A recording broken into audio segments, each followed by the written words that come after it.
President Trump is putting new strain on one of America's closest military alliances and raising broader questions about what the U.S. now expects from its allies.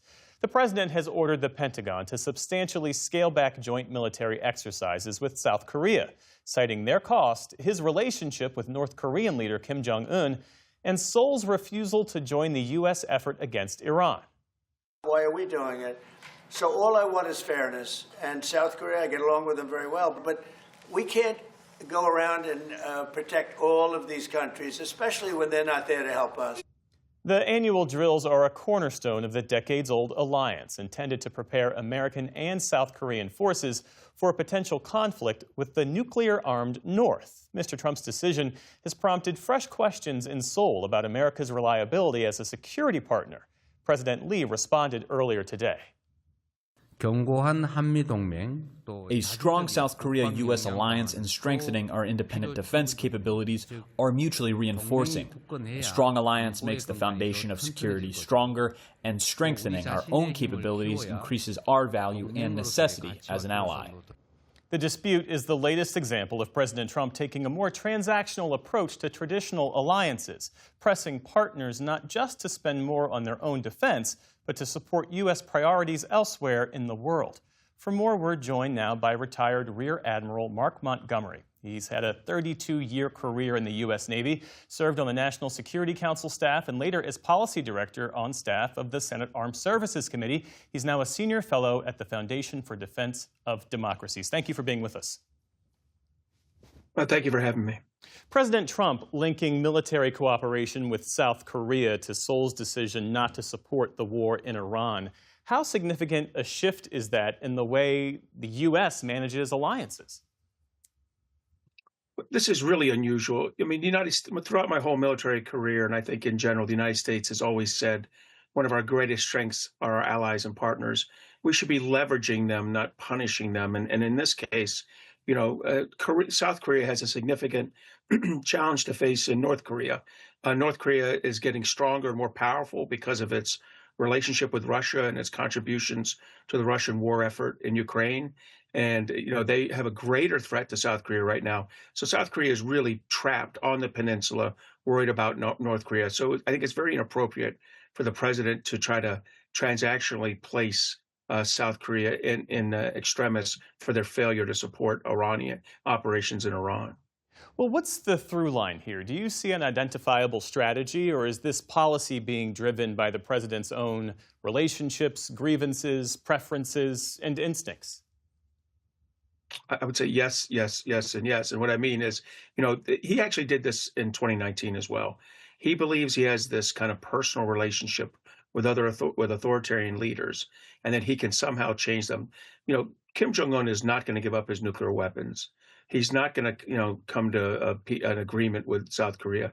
And the president's not going to get a Nobel Prize, kind of negotiate some big deal with North Korea.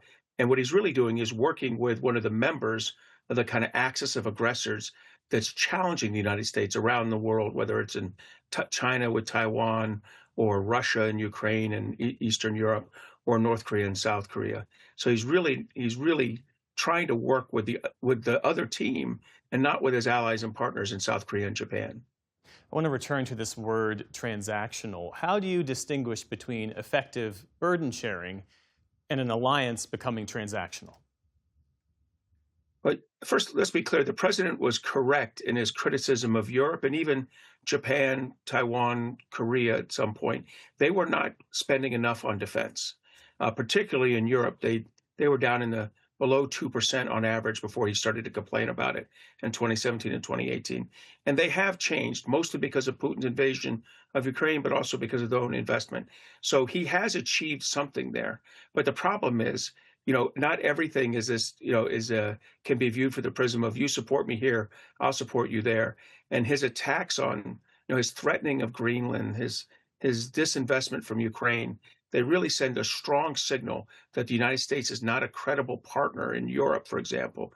This dropping out of these critical exercises that drive U.S. and Korean force readiness sends a strong signal that we're not a credible partner to Korea, Japan, and Taiwan. there's a real risk in this transactional approach that far exceeds the benefit of getting them to spend a little more money on their defense. And what does China learn from tensions between Washington and its Asian allies? Well, China's learning that we're easy to distract. I mean, we've been distracted in Europe and Ukraine and others got involved in that and created bad relations between the United States and its European NATO allies. We've been distracted in the Middle East. We're using our munitions up significantly there. China's learning that the United States has a simultaneity problem. We can't deal with two theaters simultaneously. The George Washington Carrier Strike Group is leaving the Indo-Pacific now to go to the Middle East, and we will be with basically a destroyer to spread throughout the whole Western Pacific. So if China were in a position to take advantage of it, which I'm not sure they are at this moment, but if they were, they could take advantage of it. So it's a really strong negative deterrent signal from the United States that we're unable to handle two theaters simultaneously. And the USS Abraham Lincoln, as you well know, has spent an extraordinary amount of time at sea. You commanded a carrier strike group, as I understand it. What does 270 days, nearly 9 months, without a port visit mean for the sailors, the ship, and its overall readiness?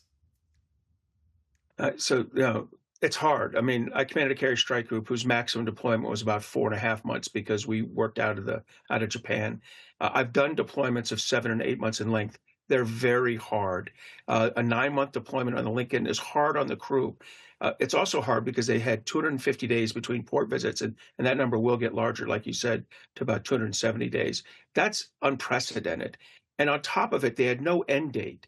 That's the killer, in terms of angst and eventually depression in your sailors, is not knowing when it's going to end, when they can resolve their problems with their family, when they can see their new children, things like that. So I'm glad that Admiral Brad Cooper stepped up, put an end date to this by getting the George Washington named as its relief and visiting the ship. That's the kind of leadership you expect from the military, not the kind of leadership we got from the president, where he kind of minimized the impact on the ship. I'm not sure he really understands what 9 months in the very limited living spaces are for our junior enlisted folks. It's not comfortable, and it is stressful. And what does it signal more broadly about the demands being placed on the U.S. military right now? Well, that's the real key here, is that if this kind of where we're doing blockade ops, protecting the Bab el-Mandeb, protecting two carrier strike groups, maintaining a defense of Israel with ballistic missile assets, and both at sea and ashore, and extra fighter squadrons to potentially do attacks. We're really stressing the military. It's very light. Another 6 to 8 months of this, and we're going to have a massive, what we call a readiness bathtub. That's where 18 months from now to 2 years from now, our fighter squadron readiness is down around 30%. We're unable to deploy aircraft carriers. We don't have enough destroyers at sea. We don't have enough Army ballistic missile defense systems. The systems we use in Iran are key to a war fight with China or Russia. And so if you have a readiness decline in those, a significant one, 2 to 3 years from now, we're not going to be ready for a conflict with just one opponent in 2 or 3 years. And that's because of this, these long 12 to 18-month deployment span that we're looking at total for the force to deal with this Iran issue. Retired Rear Admiral Mark Montgomery, now a senior fellow at the Foundation for Defense of Democracies. Thank you for being with us. Thank you for having me. And a note that we'll have another perspective on U.S. relations with its historic allies tomorrow on the program.